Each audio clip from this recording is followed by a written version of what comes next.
Hello दोस्तों, कैसे हैं आप सब। एक बार फिर से स्वागत करता हूं अपने YouTube चैनल अमेरिकन ब्लॉगर में। दोस्तों, आज की वीडियो में मैं आपको लेकर चल रहा हूं उत्तराखंड के 4 धाम। तो इस वीडियो में मैं आपको बताऊंगा कि आपको डे बाय डे कैसे 4 धाम की यात्रा करनी है, और इसके साथ भी आपको ये बताऊंगा कि आपकी कुल यात्रा करने में कितना खर्चा होगा। अगर आप टूर पैकेज से जाते हैं, 4 धाम की यात्रा करते हैं, तो उसका खर्चा कितना आएगा। अगर आप टैक्सी बुक करा कर जाते हैं तो उसका कितना खर्चा आएगा। अगर आप ये 4 धाम की यात्रा हेलीकॉप्टर से करना चाहते हैं तो उसका कुल खर्चा कितना आएगा। तो जानकारी मैं आपको इस वीडियो में दूंगा, तो आप मेरी इस वीडियो को अंत तक जरूर देखिएगा। आपको पता होगा कि इस वर्ष 2024 में 4 धाम की यात्रा 10 मई से प्रारंभ होने वाली है। यानी 4 धाम की यात्रा में गंगोत्री, यमुनोत्री और केदारनाथ के कपाट 10 मई से खुल जाएंगे, और वहीं पर बद्रीनाथ के कपाट आपको 12 मई को खुलने वाले हैं।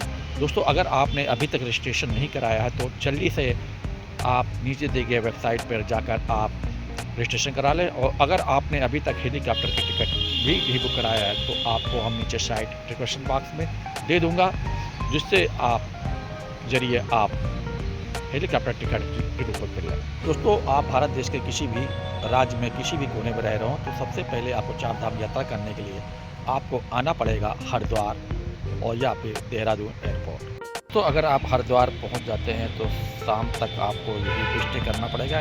कल से सुबह की आपको 4 धाम की यात्रा करना होगा।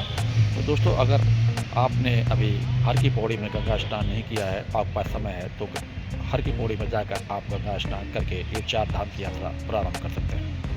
तो अगर आपने अभी तक मेरे इस वीडियो को लाइक नहीं किया है तो लाइक कर दिएगा। अगर मेरे इस चैनल पर पहली बार आए हैं तो इस चैनल को सब्सक्राइब कर दिएगा और बेल आइकन जरूर प्रेस कर दिएगा, जिससे कि मेरे आने वाले वीडियो का नोटिफिकेशन आपको मिल सके। तो दोस्तों, वीडियो को शुरू करते हैं। सबसे पहले हम बात कर लेते हैं कि 2024 में कब से शुरू होगी चारों धाम की यात्रा, और आपको चारों धाम की यात्रा पर कब जाना चाहिए। दोस्तों, हर साल 4 धाम की यात्रा की शुरुआत होती है। अक्षय तृतीया के दिन गंगोत्री, यमुनोत्री के कपाट खुल जाते हैं, और अक्षय तृतीया के एक दिन बाद केदारनाथ के कपाट खोले जाते हैं, और केदारनाथ के कपाट खोलने के बाद 1 या 2 दिन बाद बद्रीनाथ के कपाट खोल दिए जाते हैं। 2024 में जो अक्षय तृतीया की तिथि है वह है 10 मई। 10 मई को यमुनोत्री और गंगोत्री के कपाट खोल दिए जाएंगे, और 10 मई से शुरू हो जाएगी 4 धाम की यात्रा, और यात्रा अक्टूबर लास्ट तक चलती रहेगी। ये बात हो गई 4 धाम यात्रा की। अब बात कर लेते हैं आपको 4 धाम की यात्रा की प्लान कब बनना चाहिए। तो 4 धाम यात्रा के लिए अगर मई जून में आप प्लान करना चाहे, मई जून में यात्रा का प्लान कर सकते हैं। ये समय काफी अच्छा होता है, और इस समय आपको मौसम भी काफी अच्छा मिलने वाला है। उसके बाद जुलाई अगस्त में आपको यात्रा का प्लान नहीं करना चाहिए, क्योंकि आपको पहाड़ी रास्तों और पहाड़ी जगह पर यह 4 धाम बसे हुए हैं। इसलिए आपको जुलाई अगस्त में 4 धाम की यात्रा का प्लान नहीं करना चाहिए, क्योंकि यह विदृत समय होता है, बरसात का मौसम होता है। इसलिए आपको जुलाई अगस्त में चारों धामों की यात्रा करने से बचना चाहिए। इसके अलावा आप चाहे तो सितंबर अक्टूबर में 4 धाम की यात्रा का प्लान बना सकते हैं। आपको सितंबर और अक्टूबर में कोई दिक्कत नहीं आने वाली है, और सितंबर अक्टूबर में भीड़ भी काफी कम होती है। इसलिए आपकी 4 धाम की यात्रा काफी कम बजट में कंप्लीट हो जाती है। आगे बढ़ने से पहले आपको 4 धाम की यात्रा की ट्रिप कितने दिनों की प्लान करनी चाहिए। 4 धाम की यात्रा की शुरुआत हरिद्वार से होती है और हरिद्वार में ही खत्म होती है। इसलिए आपको 4 धाम की यात्रा कम से कम 10 दिन का प्लान करना चाहिए। आप चाहे तो 10 दिन के अंदर चारों धाम की यात्रा आराम से कर लेते हैं। दोस्तों, बात कर लेते हैं कि हमें कैसे करनी है चारों धाम की यात्रा। चारों धाम यात्रा की शुरुआत होती है हरिद्वार से। सबसे पहले पहुंचते हैं हरिद्वार, और हरिद्वार पहुंचने पर वहीं से शुरू करते हैं। हरिद्वार आप बाय बस बाय ट्रेन आप बड़ी आसानी से आ सकते हैं। अगर आप बाय फ्लाइट आना चाहते हैं तो बड़ी आसानी से आप देहरादून आ सकते हैं। तो आप देहरादून से या हरिद्वार से आप चारों धाम की यात्रा की शुरुआत कर सकते हैं। दोस्तों, मैं आपको बताता हूं कि आपको डे बाय डे चारों धाम की यात्रा कैसे करना है। सबसे पहले आपको हरिद्वार पहुंचकर वहां गंगा स्नान करना है। पहले दिन आप निकलते हैं हरिद्वार से यमुनोत्री धाम के लिए।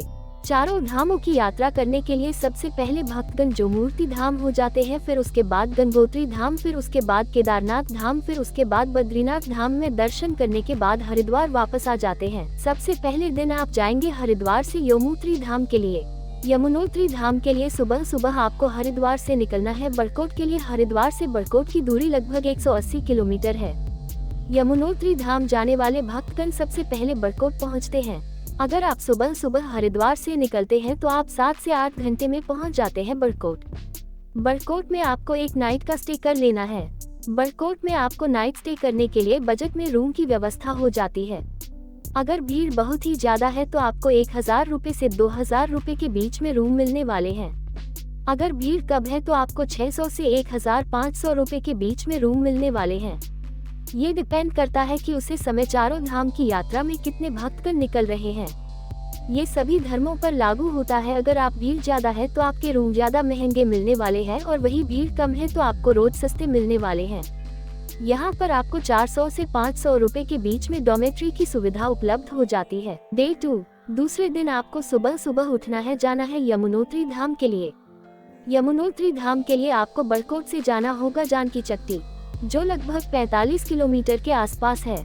तो आप 2 घंटे का सफर करके आप पहुंच जाते हैं और जानकी चट्टी से ही पैदल यात्रा की शुरुआत होती है। अगर आप पैदल यात्रा नहीं करना चाहते हैं तो आपको घोड़े खच्चर पालकी की सुविधा उपलब्ध हो जाती है, जिसके लिए आपको 1000 रुपए से 1500 रुपए तक कर देना पड़ेगा।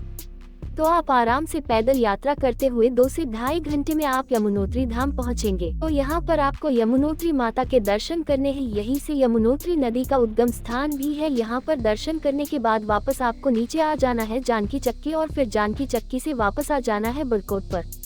दूसरी नाइट का दोस्त है वह भी आपको बड़कोट में ही कर लेना है। बड़कोट में आपको खाने पीने की कोई दिक्कत नहीं होने वाली है। यहाँ पर छोटे छोटे होटल व रेस्टोरेंट बने हुए हैं जहाँ पर आप 150 रुपए से 200 रुपए के बीच में भरपेट भोजन कर सकते हैं। डे 3 सुबह आपको जाना है उत्तरकाशी। तो बड़कोट से उत्तरकाशी के बीच की दूरी 100 किलोमीटर के आसपास है। तो आप 4 से 5 घंटे में पहुँच जाएंगे उत्तरकाशी। तीसरे दिन आपको उत्तरकाशी में ही नाइट स्टे करना है। उत्तरकाशी में नाइट स्टे करने के लिए आपको बहुत सारे धर्मशाला, गेस्ट हाउस और होटल मिल जाएंगे, जहां पर आपको 800 रुपए से 1500 रुपए के बीच में बड़ी ही अच्छी सुविधा उपलब्ध हो जाती है। इसके अलावा 300 रुपए से 400 रुपए के बीच में आपको ड्रामेटिक की सुविधा उत्तरकाशी में उपलब्ध हो जाती है। इस तरह से कम बजट में भी आप नाइट स्टे कर सकते हैं। तो आप कहां से में कई दार्शनिक स्थान है जहां पर आप जाकर विजिट कर लेना है, जिसमें से एक है काशी विश्वनाथ मंदिर। काफी प्राचीन मंदिर है। तो इस तरह से आपका तीसरे दिन नाइट स्टे उत्तरकाशी में होगा। डे 4 चौथे दिन आपको सुबह सुबह उठना है और नाश्ता पानी करना है। खाने पीने की बात करें तो उत्तरकाशी में आपको खाने पीने की कोई भी परेशानी नहीं होने वाली है, क्योंकि उत्तरकाशी काफी बड़ा शहर है। आपको सुबह सुबह उठना है, नाश्ता करना है, फिर वहां से निकलना है गंगोत्री धाम के लिए। उत्तरकाशी से गंगोत्री धाम की दूरी लगभग 90 किलोमीटर के आसपास है। सुबह सुबह आप निकलेंगे उत्तरकाशी से गंगोत्री धाम के लिए। गंगोत्री धाम में आपको कहीं भी ट्रैकिंग नहीं करनी पड़ेगी। तो मंदिर से 1 किलोमीटर पहले तक आपकी गाड़ी आ जाती है। आपको जाकर गंगोत्री धाम में दर्शन कर लेना है। तो 1.5 घंटे में आप बड़ी अच्छी तरह से आप पूरा गंगोत्री धाम एक्सप्लोर कर लेते हैं। उसी दिन वापस आ जाते हैं उत्तरकाशी। तो उसी दिन आपको उत्तरकाशी में नाइट स्टे करना होता है। बहुत से लोग होते हैं कि तीसरे दिन बड़कोट से निकलकर गंगोत्री धाम में नाइट स्टे करते हैं और गंगोत्री धाम में रुकने के बाद वहां पर दर्शन करते हैं। लेकिन आप जब यह ऐसा कर सकते हैं जब आप अपनी कार से या बाइक से 4 धाम की यात्रा का प्लान कर रहे हो। अगर आप प्राइवेट टैक्सी या बस से 4 धाम की यात्रा कर रहे हैं तो आपको तीसरे दिन और चौथे दिन नाइट स्टे उत्तरकाशी या नैनीताल में करना होता है। इस वीडियो में मैं आपको आगे बताऊंगा कि आप टैक्सी के द्वारा या बस के द्वारा कैसे 4 धाम की यात्रा कर सकते हैं और कितना खर्चा आता है, इसलिए वीडियो के अंत तक बने रहिए। पहले आपको हम डे बाय डे बता देता हूं कि आपको 4 धाम की यात्रा कैसे करनी है। डे 5 अब बात करते हैं। 5वें दिन की जर्नी आपको पर 4 धाम की यात्रा की सबसे लंबी जर्नी होने वाली है, क्योंकि इस दिन आपको निकालना होता है देवों के देव महादेव केदारनाथ धाम के लिए। केदारनाथ धाम पहुंचने के लिए सबसे पहले पहुंचना होगा आपको सोनप्रयाग। तो उत्तरकाशी से सोनप्रयाग के बीच की दूरी लगभग 225 किलोमीटर के आसपास होने वाली है। जिसके लिए आपके पूरे दिन यात्रा यानी 7 से 8 घंटा यात्रा होने वाली है। क्योंकि यह रास्ता जो है पहाड़ी इलाका है तो काफी अधिक समय लगता है। तो 225 किलोमीटर की दूरी तय करने के लिए आप सुबह सुबह निकलेंगे उत्तरकाशी से सोनप्रयाग के लिए। तो इस तरह से 5वें दिन जो आपका नाइट स्टे होगा वह सोनप्रयाग में होगा। सोनप्रयाग में नाइट स्टे करने के लिए आपको बहुत सारे गेस्ट हाउस, होटल व डोमेट्री की सुविधा उपलब्ध है। अगर भीड़ बहुत ही ज्यादा है तो आपको 1500 रुपए से 3000 रुपए बीच में देने पड़ सकते हैं। अगर आप यहाँ पर 2 बैटरी में रुकना चाहते हैं तो यहाँ पर 400 रुपए पर व्यक्ति के हिसाब से डॉर्मेट्री की सुविधा उपलब्ध हो जाती है। डॉर्मेट्री का जो ऑप्शन है वह 4 धाम यात्रा का सबसे बेस्ट ऑप्शन है। अगर आपको आपके बजट के हिसाब से रहने की सुविधा नहीं मिल पा रही है तो सोनप्रयाग से 5 किलोमीटर पहले पड़ती है एक जगह सीतापुर। सीतापुर में आपको बड़ी आराम से 800 रुपए से 1000 रुपए के बीच में रहने की सुविधा उपलब्ध हो जाती है। और प्रज्ञा केदारनाथ यात्रा का सबसे अंतिम स्थान है, इसलिए यहाँ पर भीड़ ज्यादा अधिक हो जाती है। इसीलिए यहाँ पर रूम की जो चार्ज होते हैं वो काफी अधिक होते हैं। इसलिए आप सोनप्रयाग में नाइट स्टे ना करते हुए आप सीतापुर, रामपुर या सिरसी में नाइट स्टे कर सकते हैं। डे 6, सुबह सुबह उठना है आपको केदारनाथ के लिए। उससे पहले आपको सोनप्रयाग से जाना होता है गौरीकुंड, जो कि 5 किलोमीटर के लगभग आसपास है। सोनप्रयाग से गौरीकुंड जाने के लिए आपको बहुत बड़ी लंबी लाइन लगानी पड़ेगी। यहाँ पर टाटा सुमो ट्रैवल जैसी गाड़ी चलती है जो आपसे 50 रुपए लेती है, जो आपको गौरीकुंड ड्रॉप कर देती है। इस तरह से आप 20 से 25 मिनट में पहुँच जाते हैं। गौरीकुंड से ही केदारनाथ धाम की पैदल यात्रा शुरू होती है। जो पैदल यात्रा नहीं करना चाहते हैं तो उनके लिए गौरीकुंड में घोड़े, खच्चर और पालकी की सुविधा उपलब्ध हो जाती है। तो घोड़े खच्चर के चार्ज की बात करें तो आपको लगभग 2500 रुपए के आसपास देना पड़ सकता है। सुबह सुबह जितनी जल्दी आप अपनी यात्रा की शुरुआत करेंगे उतनी जल्दी आप पहुंचेंगे केदारनाथ धाम, जो लगभग 16 किलोमीटर के आसपास का ट्रैक है। जब आप ट्रैकिंग करेंगे तो आपको ये ट्रैक आपको 20 से 22 किलोमीटर का लगेगा। तो आप अपनी आराम से शाम तक पहुंच जाएंगे। तो केदारनाथ मंदिर पहुंचने के बाद आप कहां पर वहां रुकेंगे? वहां पर रुकने के 2 ऑप्शन हैं। एक है कैंप, जो केदारनाथ मंदिर से 1 किलोमीटर पहले ही पड़ जाता है। केदारनाथ धाम के लिए जितने भी भक्त आते हैं उन्हें रुकने के लिए टेंट की सुविधा उपलब्ध कराई जाती है, जिसमें आपको 500 रुपए से 600 रुपए के बीच में पर व्यक्ति के हिसाब से चार्ज देना पड़ेगा। इसके अलावा यहाँ पर GMVN के द्वारा भी रुकने की सुविधा उपलब्ध कराई जाती है। तो आप यहाँ भी रुकने के लिए व्यवस्थाएं देख सकते हैं। अगर आप पहले से ही GMVN की डॉर्मेट्री बुकिंग करना चाहते हैं तो आप इस साइट पर जाकर पहले से डॉर्मेट्री की बुकिंग कर सकते हैं। और पूरी 4 धाम यात्रा में जहाँ जहाँ आप जाते हैं, उत्तरकाशी, केदारनाथ और बद्रीनाथ में आपको डॉर्मेट्री की व्यवस्था चाहते हैं तो आप पहले से ही प्लान करना चाहते हैं तो आप ऑनलाइन बुकिंग कराकर एडवांस में आप चारों धाम की यात्रा कर सकते हैं। अब बात कर लेते हैं दूसरे ऑप्शन की। जब आप केदारनाथ मंदिर के आसपास पहुंचते हैं, वहां कई सारे होटल बने हुए हैं तो आप होटल में भी रख सकते हैं। इसके अलावा वहां काफी धर्मशाला भी बनी हुई है तो आप धर्मशाला में भी रख सकते हैं। यहाँ पर चार्ज की बात करें, आप वहां पर जाते हैं और भीड़ काफी ज्यादा होती है तो आपको 2000 रुपए से 5000 रुपए के बीच में रूम की सुविधा उपलब्ध हो जाती है। तुझे डिपेंड करता है कि उसी समय मंदिर के पास कितनी भीड़ उपलब्ध है। दोस्तों, छठे दिन आप शाम तक पहुंच जाएंगे केदारनाथ। तो शाम के समय वहां पर आरती होती है तो आपको आरती में सम्मिलित होना है। अगर दर्शन चालू है तो आपको जाकर दर्शन भी कर लेना है। फिर उसके बाद जहां पर अपने रूम लिया है वहां जाकर आपको एक नाइट स्टे लेना है। डे 7, 7वें दिन आपको सुबह से उठाना है, फ्रेश होना है, फिर से आपको एक बार जाना है केदारनाथ मंदिर में। ऑनलाइन में लगा है जहां भीड़ बहुत ही ज्यादा होती है। 1 से 2 घंटे में आपका नंबर आ जाएगा। बाबा केदारनाथ के दर्शन करने हैं। दर्शन करने के बाद केदारनाथ मंदिर के पीछे भीमशिला है, भीमशिला के भी जाकर दर्शन कर लेने हैं।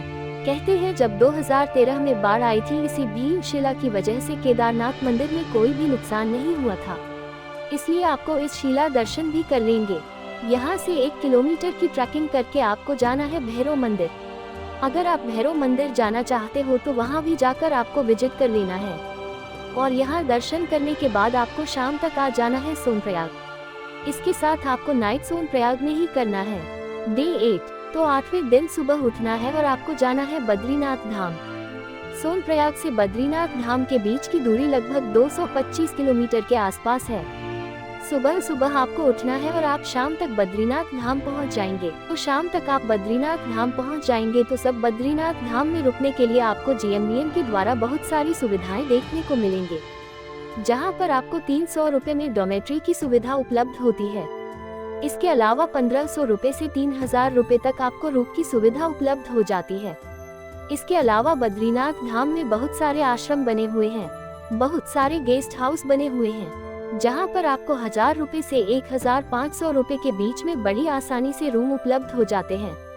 8वें दिन का नाइट स्टे जो होगा वह बद्रीनाथ धाम में ही होगा।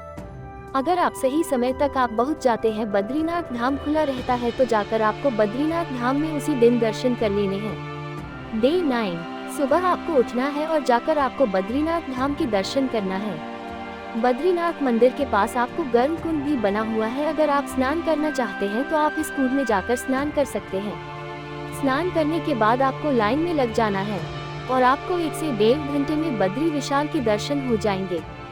दर्शन करिए, अपनी मनोकामना मांगे, फिर आ जाए मंदिर के बाहर। ओ मंदिर से 3 किलोमीटर की दूरी पर जाना है भारत का प्रथम गाँव माना गाँव। पहले इसे भारत का आखिरी गांव भी कहा जाता था। आपको माना गांव भी जाकर विजिट कर लेना है। यहीं से पांडव लोग स्वर्ग को गए थे।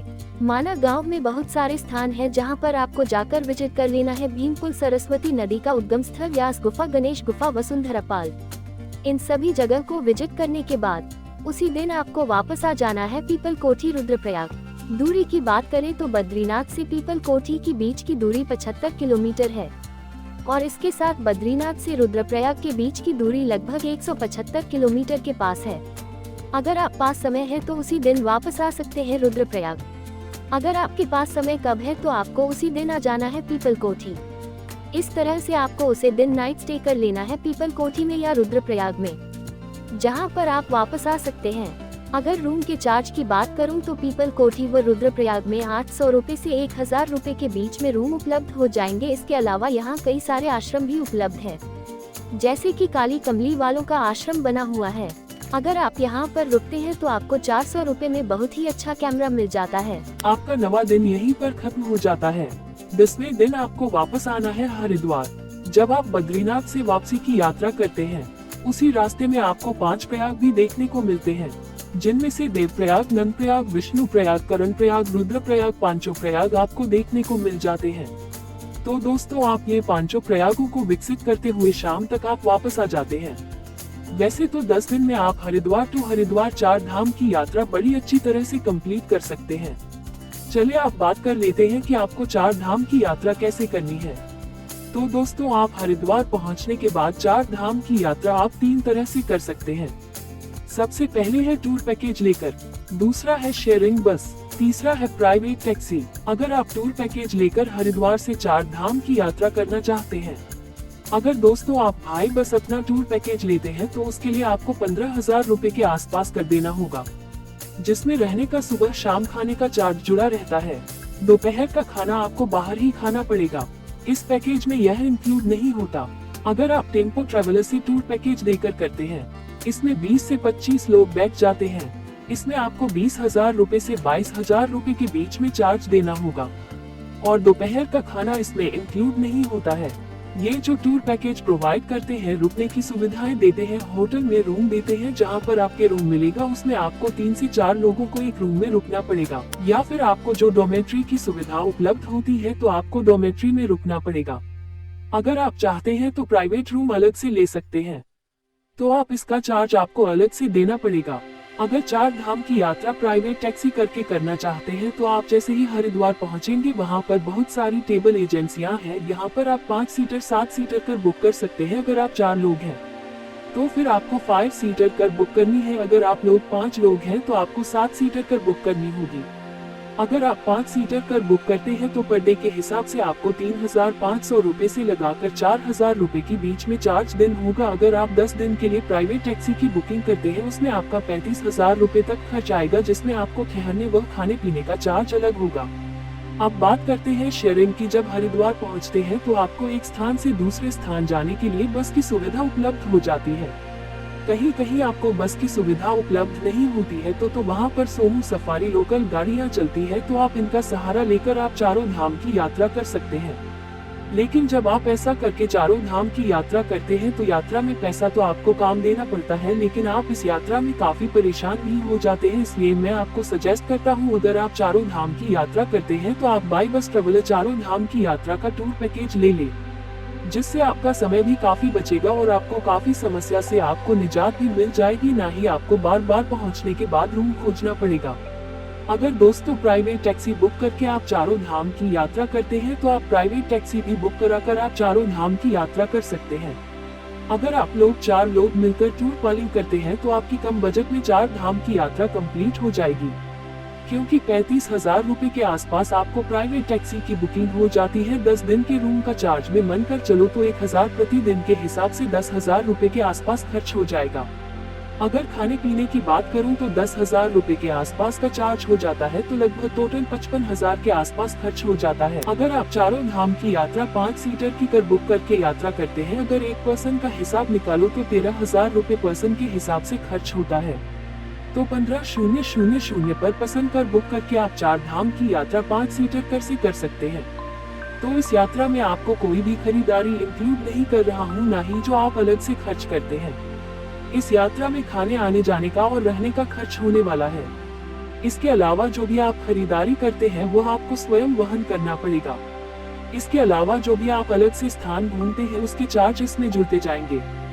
दोस्तों, अगर आप ये 4 धाम की यात्रा बाय हेलीकॉप्टर करना चाहते हैं तो आपका 5 दिन 6 दिन लगने वाला है और आपका लगभग 1,90,000 से 2,10,000 के बीच में खर्च होने वाला है। इसका वीडियो मेरे चैनल में जाकर आप देख सकते हैं।